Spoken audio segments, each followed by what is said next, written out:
आप सभी का स्वागत है देवेंद्र क्लासेस यूट्यूब चैनल में। टॉपिक हमारा टॉप 10 जीएस के क्वेश्चंस हैं जो बहुत सारी परीक्षाओं में अलग अलग एग्जाम्स में वनडे और एक दिवसीय परीक्षाओं में पूछे गए हैं। इनको ध्यान से आप देखेंगे और ध्यान से नोट्स बना लेंगे, क्योंकि ये क्लास आपकी गागर में सागर। इट मीन्स जिनको जीएस याद नहीं होती है या जिनको जीएस का बड़ा विस्तार लगता है, तो बहुत सारे सिलेक्टेड मेरे द्वारा छांट करके मैं आपके सामने टॉप 10 या बहुत सारे क्वेश्चंस डिस्कस करता हूं। इसमें क्वेश्चन तो 10 होते हैं, लेकिन उसके अलावा आपको पता है बहुत सारे क्वेश्चंस में डिस्कस कर देता हूं, उनको भी आप नोट कर लिया करें। और चैनल पे यदि हमारे साथ नए जुड़े हैं तो चैनल को सब्सक्राइब अवश्य करें। तो अंत तक क्लास में बने रहेंगे, देखते हैं इन सारे क्वेश्चंस को और इनका पूरा विश्लेषण जो कि बहुत सारे एग्जाम्स में पूछे गए हैं। तो देखिए, पहला क्वेश्चन लिखा हुआ है हमने चिपको आंदोलन से। तो एक चिपको आंदोलन था, ये कौन से राज्य में चलाया गया? उत्तराखंड में। उत्तराखंड का जिले का नाम है चमोली।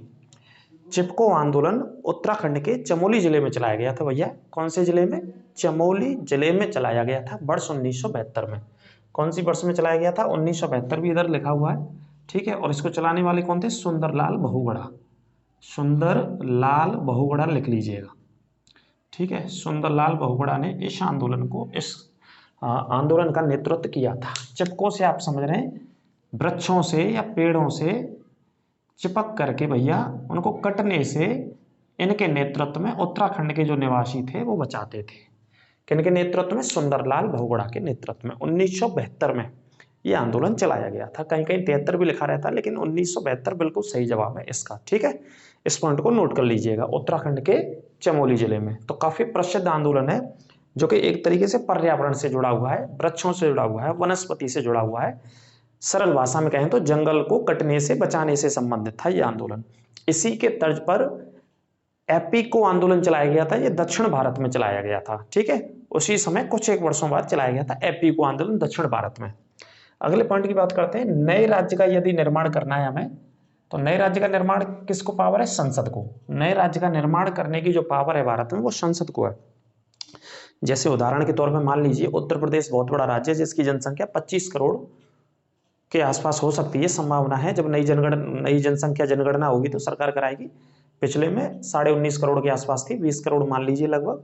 तो अब 10, 12, 13 साल बीत गई हैं तो जनगणना हुई नहीं है, तो इतने तो स्वाभाविक है कि उत्तर प्रदेश की जनसंख्या पहुंच गई होगी, ठीक है। तो नया राज्य जैसे बनाना हो, यूपी में से अलग करना हो भाई, कि यूपी बहुत बड़ा राज्य है, जनसंख्या के आधार पर, भूगोल के आधार पर, क्षेत्रफल के आधार पर राजस्थान सबसे बड़ा राज्य है, ठीक है। और जनसंख्या के आधार पर सबसे छोटा राज्य सिक्किम है, और क्षेत्रफल के आधार पर सबसे छोटा राज्य गोवा है। इन पॉइंटों को नोट कर लेना, बेसिक पॉइंट है, ये आपको याद ही होने चाहिए ये तो किसी भी एग्जाम से पहले। तो यदि नया राज्य बनाना है तो नया राज्य बनाने की जो शक्ति है वो किसको है? संसद को है। इस पॉइंट को रट लेना। आर्टिकल भी पूछा जाता है कई बार, कौन से आर्टिकल के तहत नए राज्य का निर्माण किया जाता है? तो आर्टिकल 3 के तहत नए राज्य का निर्माण किया जाता है।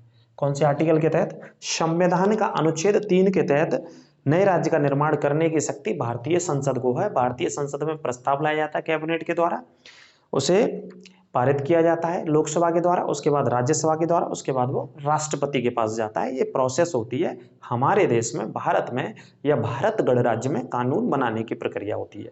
2/3 बहुमत से लोकसभा पारित करेगी, 2/3 बहुमत से राज्यसभा पारित करेगी, उसके बाद भारत के राष्ट्रपति हस्ताक्षर करेंगे। हस्ताक्षर करने के बाद फिर भारत सरकार के द्वारा वो व्यवस्था स्थापित की जाती है, जो भी नया कानून इंप्लीमेंट होता है, ठीक है। तो आर्टिकल 3, और अधिकार किसको है? संसद को है। संसद में लोकसभा और राज्यसभा दोनों का। आगे बात करते हैं। हर्षवर्धन एक राजा थे उत्तर भारत के, ठीक है। इनके पिता का नाम प्रभाकरण वर्धन था। वर्धन इनके वंश का नाम था, हर्ष इनका नाम था, और पीछे जो नाम पड़ा है वो वर्धन इनके वंश का नाम की वजह से आया, ठीक है। तो हर्षवर्धन एक शक्तिशाली राजा थे, जो कि मान लीजिए ज्यादातर जो इनका सेंटर था शासन करने का वो हरियाणा था। हरियाणा के हिस्सों को मिलाकर के, बहुत बड़े हिस्सों को मिलाकर के शासन किया करते थे। उत्तर भारत भी आप समझ सकते हैं, क्योंकि हरियाणा, पंजाब, या बात करें और भी दिल्ली की या आसपास के इलाकों की, वो नॉर्थ इंडिया में आते थे उस समय, आज भी हैं। तो हर्षवर्धन राजा थे उत्तर के, तो इन्होंने दक्षिण को जीतने की कोशिश करी। दक्षिण जा रहे थे जीतने के लिए, दक्षिण के राज्यों को, ठीक है। तो दक्षिण राज्य को जीतने के लिए जा रहे थे, क्योंकि उत्तर में आसपास इन्होंने बहुत सारे राज्यों को जीत लिया, तो दक्षिण के राज्यों को जीतने जा रहे थे। तो उस समय वहां पे एक राजा था जिसका नाम था पुलकेशिन सेकंड। पुलकेशिन सेकंड, बेटा रट लेना, बहुत बार पूछा है, अच्छा क्वेश्चन है जी। तो पुलकेशिन सेकंड ने हर्षवर्धन को हरा दिया था। कौन सी नदी के तट पर हरा दिया था? नर्मदा नदी के तट पर। अब भूगोल आप याद करो, मैं ज्योग्राफी लगातार पढ़ा रहा हूं। विंध्याचल ऊपर है, बीच में नर्मदा है, और उसके दक्षिण में है सतपुड़ा। तो नर्मदा नदी मध्य में बह रही है, यदि किसी शासक को उत्तर से दक्षिण में जाना है तो नर्मदा तो पड़ेगी भैया रास्ता में, कि नहीं पड़ेगी? बिल्कुल पड़ेगी साहब। दक्षिण तक जाना है तो उस नदी से ही बच के कहीं ना जाना पड़ेगा, या उसके तट पे जाना पड़ेगा, किसी ना किसी माध्यम से सेना को पार कराना पड़ेगा। तो बहुत सारे शासक जो उत्तर से दक्षिण में जाते रहे, वो उनके मध्य में रास्ते में नर्मदा नदी आती रही है। क्योंकि नर्मदा मध्य भारत में बहने वाली या पश्चिम भारत में बहने वाली सबसे लंबी नदी है भारत की, तो जो तकरीबन 1300 किलोमीटर के आसपास बहती है, जिसमें से 90% हिस्सा मध्य प्रदेश में बहता है नर्मदा नदी का। और नर्मदा को एमपी की गंगा कहते हैं, एमपी की जीवन रेखा भी बोलते हैं, क्योंकि मध्य प्रदेश बिल्कुल भारत के बीचों बीच में स्थित है, इसी वजह से उसका नाम पड़ा है मध्य प्रदेश। भारत का मध्य में स्थित है वो, ठीक है। इस पॉइंट को याद करिए। पहले था मध्य प्रांत, अंग्रेजों के शासनकाल में उसका नाम। तो इसी नदी के तट पर पुलकेशिन सेकंड ने किसको हरा दिया? हर्षवर्धन को हरा दिया था। ये बहुत मोस्ट इंपोर्टेंट है। अब पुलकेशिन सेकंड चालुक्य वंश का शासक था। एक चालुक्य वंश आप पढ़ेंगे कभी तो आपको मिलेगा, चालुक्य वंश था, दक्षिण भारत में, पश्चिमी भारत में शासन करता था। इसका शासक था पुलकेशिन सेकंड, ठीक है। चौथे नंबर का शासक था जी अपने वंश में। कौन से नंबर का? चौथे वंश का। तो काफी शक्तिशाली शासक था। तो पुलकेशिन ने किसको हरा दिया? हर्षवर्धन को हरा दिया था, ठीक है। कब हरा दिया था? एक वर्ष भी आप लिखना चाहो तो 647 ईस्वी में हरा दिया था। ये जो लड़ाई हुई थी, ये कब हुई थी? 647 ईस्वी में। पुलकेशिन द्वितीय चालुक्य वंश के शासक ने हर्षवर्धन को हराया नर्मदा नदी के तट पर। नोट कर लीजिएगा, जो नर्मदा नदी की उत्पत्ति अमरकंटक की पहाड़ियों से होती है और पश्चिमी भारत की सबसे लंबी नदी है, जो दो पहाड़ियों के मध्य में बहते हुए खम्मात की खाड़ी में गिर जाती है, अपने जल को समाहित करती है। बेटा अगला पॉइंट है काकोरी ट्रेन एक्शन। पहले इसका नाम था काकोरी कांड या काकोरी षड्यंत्र, इन नामों से परीक्षाओं में आता रहा है ये क्वेश्चन। काकोरी ट्रेन एक्शन 9 अगस्त 1925 को हुआ। ये घटना 9 अगस्त 1925 को। इस घटना में अगर बात करें तो चंद्रशेखर आजाद, राम प्रसाद बिस्मिल, सचिंद्र सान्याल और रोशनलाल राजेंद्र लाहिड़ी बहुत सारे क्रांतिकारी थे, जो कि HRA एक पार्टी थी, हिंदुस्तान रिपब्लिक एसोसिएशन, उसके सदस्य थे। वो एक पार्टी कानपुर में बनी थी 1924 में। तो उनका उद्देश्य एक ही था कि क्रांति के माध्यम से, जुलूस के माध्यम से, हड़तालों के माध्यम से भारत को आजाद कराना है, ठीक है। यह उद्देश्य उसका था। तो 9 अगस्त 1925 को लखनऊ संभाग के अंतर्गत एक जगह पड़ती है जिसका नाम काकोरी है। तो यहाँ पे एक ट्रेन को लूट लिया था और ट्रेन का नाम 8 डाउन्स ट्रेन था। ट्रेन का नाम क्या था? 8 डाउन्स ट्रेन, जिसमें अंग्रेजों का खजाना भर के जा रहा था। 8 डाउन्स ट्रेन था इसका नाम, ठीक है। 8 डाउन्स ट्रेन, इसे लूट लिया था 9 अगस्त 1925 को। तो इतिहास में फेमस है जो काकोरी ट्रेन एक्शन के नाम से, काकोरी ट्रेन षड्यंत्र के नाम से। किसने लूटा? HRA के क्रांतिकारियों ने, ठीक है। इस पॉइंट को नोट कर लेना। खजाना था, पैसे थे, सोना था, बहुत सारी चीज थी। फिर इसी घटना के बाद पकड़ लिया 3-4 क्रांतिकारियों को हमारे। उसमें से चंद्रशेखर आजाद फरार हो गए थे, भाग गए थे अंग्रेजों के चंगुल से, ब्रिटिश हुकूमत की चंगुल से। राम प्रसाद बिस्मिल, रोशनलाल, अशफाक उल्ला खां, राजेंद्र लाहिड़ी, ये 4 क्रांतिकारियों को पकड़ लिया और चारों को फांसी दे दी गई थी। इसमें से पहले मुस्लिम व्यक्ति ऑन रिकॉर्ड भारत की आजादी के लिए अशफाक उल्ला खान थे, जिनको फांसी पर चढ़ाया गया अंग्रेजों के द्वारा। इसी घटना के तत्काल बाद कुछ साल जेल में रखा, लगभग 1927 में फांसी दे दी थी। ये घटना 1925 की थी और फांसी कब दी गई इन क्रांतिकारियों को? 27 में। तो भारत की मातृभूमि के लिए बहुत ही कम उम्र में ये हमारे देश के जो क्रांतिकारी थे, जो वीर थे, जो योद्धा थे, वो शहीद हो गए भारत के लिए, भारत की मिट्टी के लिए, ठीक है। तो ये पॉइंट याद करना। आगे बात करते हैं, कलिंग की लड़ाई हुई है। कलिंग का युद्ध हुआ था 261 ईसा पूर्व, 261 BC। इंग्लिश में BC और ईसा पूर्व भी पढ़ लेते हैं इसको, है ना। ईसा पूर्व भी पढ़ ले, सॉरी ईसा पूर्व ऐसे। तो अशोक और खारवेल कहाँ का राजा था? कलिंग का राजा था। खारवेल कलिंग का राजा था और कौन से धर्म का संरक्षण करता था? ये जैन धर्म को मानता था, अपनाता, फॉलो करता था। जैन धर्म में इसका विश्वास था, श्रद्धा थी, आस्था थी। कौन से धर्म में? जैन में। और अशोक की जो अपनी आस्था थी वो अभी तक बौद्ध धर्म में नहीं थी, लेकिन इस युद्ध के बाद बौद्ध धर्म में आते हैं वो, ठीक है, इस लड़ाई के बाद। तो हाथियों को प्राप्त करने के लिए अशोक ने आक्रमण किया कलिंग पर।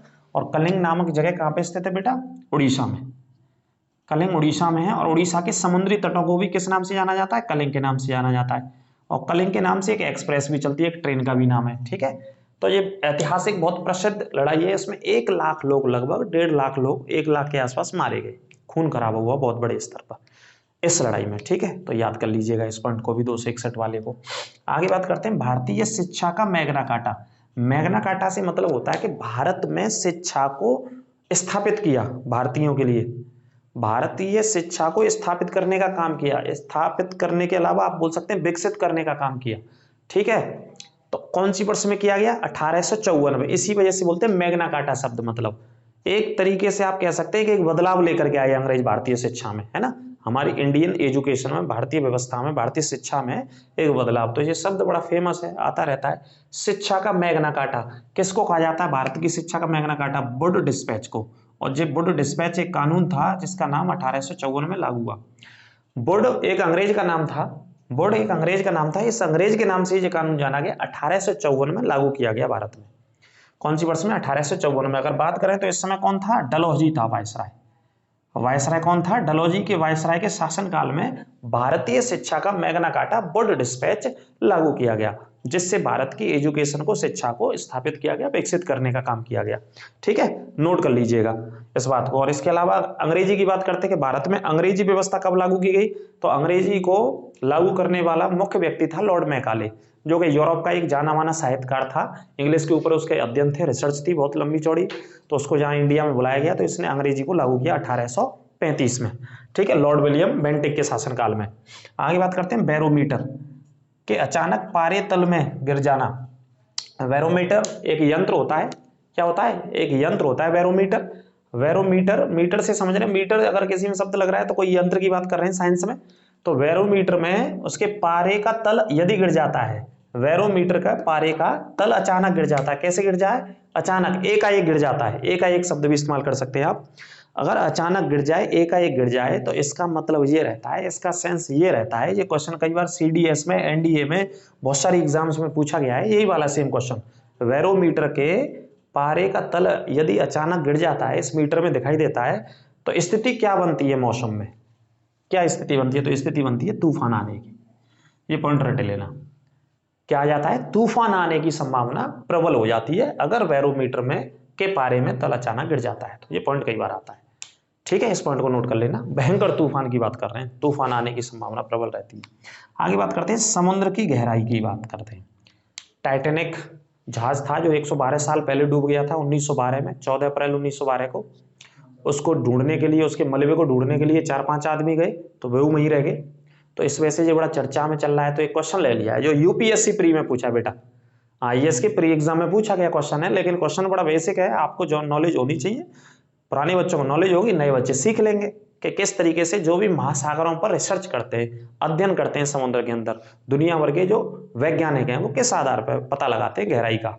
तो जो समुद्र कितना गहरा है, वैसे तो दुनिया में कोई पता नहीं लगा पाया आज तक।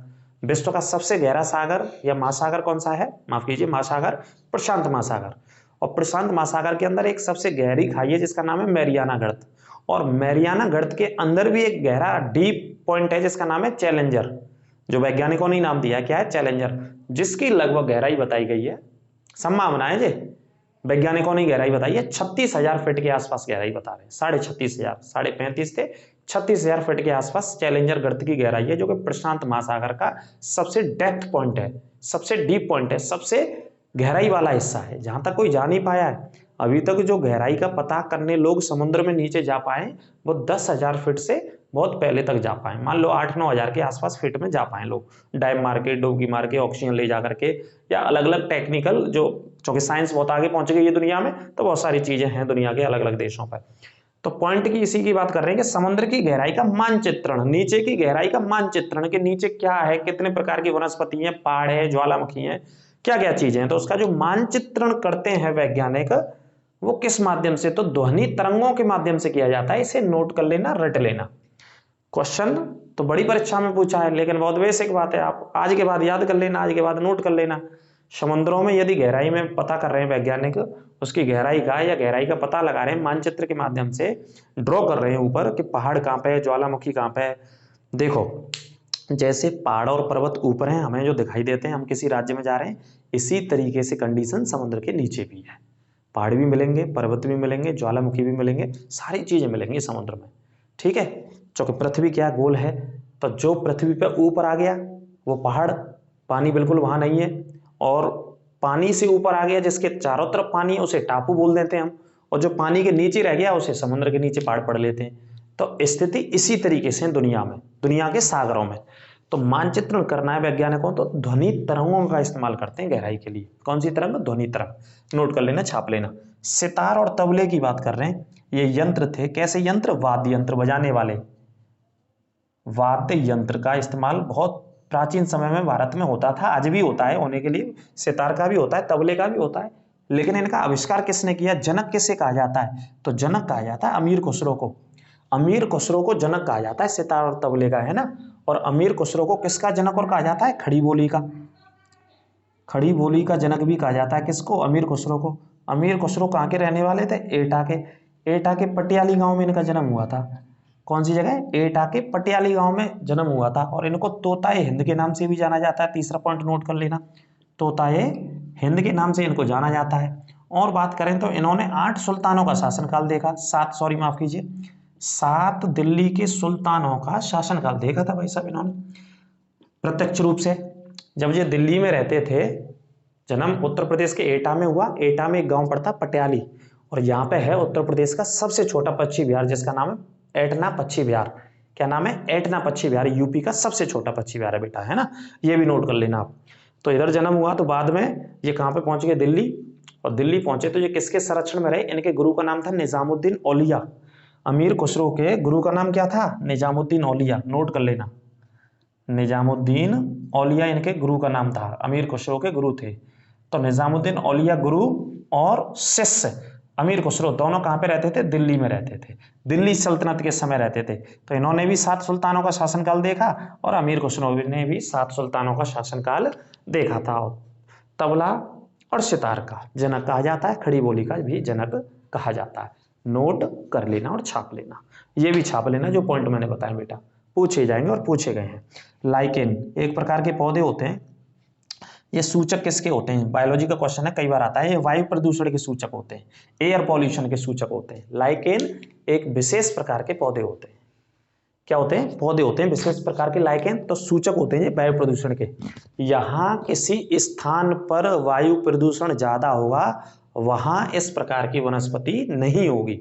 कौन से पेड़ नहीं मिलेंगे? लाइकेन नामक पेड़ नहीं मिलेंगे। तो इससे ही पता लग जाता है, कई बार जो अध्ययन करते हैं ज्योग्राफी वाले या साइंस वाले जो वैज्ञानिक हैं, कहीं भी पॉल्यूशन ज्यादा है तो ऐसी वनस्पति नहीं मिलेगी। कारण पॉल्यूशन की वजह से ये पेड़ पौधे समाप्त हो जाते हैं, खत्म हो जाते हैं। तो प्रश्न कई बार आता है कि वायु प्रदूषण के सूचक कौन से पौधे होते हैं? लाइकेन होते हैं। नोट कर लेना और रट लेना, इस क्वेश्चन को हमेशा पूछा जाता है साइंस का।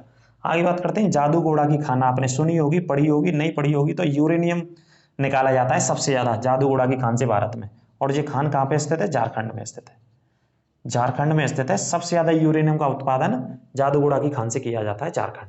ठीक है, नोट कर लेना, इस बात को अच्छे से छाप लेना बेटा दिमाग में। जादूगोड़ा सबसे ज्यादा इंडिया में, पूरे भारत में यूरेनियम का उत्पादन झारखंड ही करता है। आगे बात करते हैं, बारिश चल रही है, बारिश आती, मौसम हो रखा है, मानसून आएगा, चिंता ना करो। गर्मी है तो 2-3 दिन में बहुत मूसलाधार बारिश होने वाली है इधर अपने, इधर आगरा में भी, और बहुत सारे उत्तर प्रदेश के नॉर्थ इंडिया वाले हिस्सों में। ठीक है, तो वर्षा की जो बूंदें गोल होती हैं, वर्षा की बूंदें हमें कैसी दिखाई देती हैं? गोल होती हैं, दिखाई क्या देती हैं? तो उनके पीछे एक फिजिक्स का कारण होता है, एक फिजिक्स का रीजन होता है। ठीक है, तो उसके पीछे जो काम करता है वो क्या सिद्धांत काम करता है फिजिक्स का? वर्षा की बूंदें गोल होने का कारण होता है पृष्ठ तनाव। पृष्ठ तनाव की वजह से वर्षा की बूंदें कैसी होती हैं? गोल होती हैं। नोट कर लेना और रट लेना इस बात को, है ना, बहुत ही बार पूछा गया है। वर्षा की बूंदें गोल होने का कारण बताओ, पृष्ठ तनाव होता है। अगला और लास्ट का क्वेश्चन आपको दिख नहीं रहा होगा क्लास में, मैं इधर लिख करके बता देता हूं। भारतीय संविधान पर हस्ताक्षर करने वाले पहले व्यक्ति कौन थे? भारतीय संविधान पर हस्ताक्षर करने वाले, तो प्रश्न कौन सा है हमारा? भारतीय संविधान पर हस्ताक्षर करने वाले पहले व्यक्ति कौन थे? ठीक है, पहले व्यक्ति कौन थे जिन्होंने पहला हस्ताक्षर किया संविधान पर? ठीक है, तो आंसर क्या है इसका? जो भारतीय संविधान पर साइन किए, जिन्होंने हस्ताक्षर किया, इसे मैं हटा देता हूं, नोट कर लेना, बाद में क्लास को रिपीट करके जो मैंने एक्स्ट्रा पॉइंट आपको बता रखे हैं यहाँ पे। तो आंसर है इसका, सबसे पहले जिन्होंने साइन किया संविधान पर, जिनका नाम है बलवंत राय मेहता। क्या नाम है? बलवंत राय मेहता बेटा, है ना, नोट कर लेना, छप जाएगा क्वेश्चन। और टोटल कितने लोगों ने साइन किए? 284 लोगों ने, संविधान सभा के लोगों ने संविधान पर क्या किए थे? हस्ताक्षर किए थे अंतिम रूप से। अंतिम रूप का मतलब हो गया, अंतिम संविधान सभा की बैठक कौन सी थी? 24 जनवरी 1950 थी बेटा। 24 जनवरी 1950 को अंतिम रूप से संविधान सभा की इस बैठक में हस्ताक्षर किए गए 284 लोगों ने, जिसमें पहले साइन किए थे बलवंत राय मेहता ने। बलवंत राय मेहता सौराष्ट्र गुजरात, सौराष्ट्र कहाँ पे? गुजरात। बलवंत राय मेहता सौराष्ट्र गुजरात से संविधान सभा के लिए चुने गए थे। किसके लिए चुने गए थे? संविधान सभा के लिए चुने गए थे। ठीक है, चुने गए थे, ये पॉइंट नोट कर लेना बहुत अच्छे से। और बलवंत राय मेहता की बात करें तो जो गुजरात के मुख्यमंत्री रहे, बलवंत राय मेहता गुजरात के सीएम रहे 1963 से 1965 तक, ये सीएम का कार्यकाल है। बलवंत राय मेहता का बेटा जो जन्म हुआ ना, बहुत फेमस व्यक्ति रहे ये बलवंत राय मेहता का जो बेटा जन्म हुआ वो भावनगर में हुआ था, गुजरात के। कहाँ पे हुआ था बेटा? भावनगर। और भावनगर में आप याद रखिएगा, भावनगर बहुत फेमस है काय के उत्पादन के लिए बेटा? पेट्रोल के उत्पादन के लिए। गुजरात में, पूरे गुजरात में यदि बात करें तो सबसे ज्यादा जो पेट्रोल का उत्पादन बेटा होता है वो कहाँ पे होता है? भावनगर के अंदर, गुजरात के अंदर। वैसे गुजरात के बहुत सारे हिस्सों में होता है, लेकिन भावनगर बहुत प्रसिद्ध है, बहुत फेमस है उसमें। ठीक है, इस पॉइंट को नोट कर लीजिएगा। आगे बात करते हैं, पंचायती राज व्यवस्था का बेटा वास्तुकार कहा जाता है इनको। पंचायती राज व्यवस्था का वास्तुकार किसको कहा जाता है? बलवंत राय मेहता को कहा जाता है, वास्तुकार कहा जाता है। ठीक है, पंचायती राज व्यवस्था का। और कितने प्रकार की पंचायती राज व्यवस्था दी इन्होंने? 3 स्तरीय पंचायती राज व्यवस्था दी थी, 3 स्तर की पंचायती राज व्यवस्था। और कब दी थी? जी भारत के पहले प्रधानमंत्री को रिपोर्ट इन्होंने सौंपी थी, वर्ष 1958 की बात है। वर्ष 1958 में इन्होंने अपनी रिपोर्ट दी थी। इसी वजह से इनको पंचायती राज का शिल्पी भी कहा जाता है। क्या बोला जाता है? पंचायती राज व्यवस्था का शिल्पी, शिल्पकार मतलब बनाने वाले। पंचायती राज व्यवस्था के शिल्पकार या शिल्पी किसको कहा जाता है? बलवंत राय मेहता को बेटा कहा जाता है।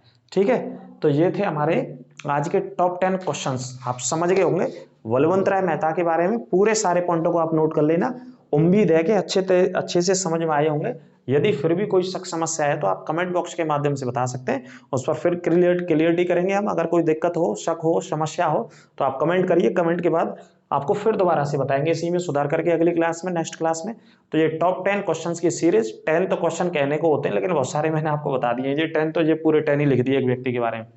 तो इसी तरीके से मिलते रहेंगे, एक एक प्रश्न को कंटस्ट करते चलिए, क्योंकि आने वाले समय में आपको प्राप्त करनी है एक जॉब टॉप, एक नौकरी लेनी है आपको शानदार, जोरदार। और हमारा सहयोग आपकी नौकरी में कितना रहेगा? 0.0000000% रहेगा। असली सहयोग आपका अपना ही रहेगा। आप ही मेहनत करिए, आप ही अपने आप को बनाएंगे, आप ही अपने आप का निर्माण करेंगे। ठीक है, तो ये क्लास हमारी करंट अफेयर्स की टॉप 10 क्वेश्चंस की रही। अगली क्लास में आपसे फिर मुलाकात करेंगे, तब तक के लिए खुश रहिए, मस्त रहिए, हंसते रहिए, स्वस्थ रहिए। नमस्कार।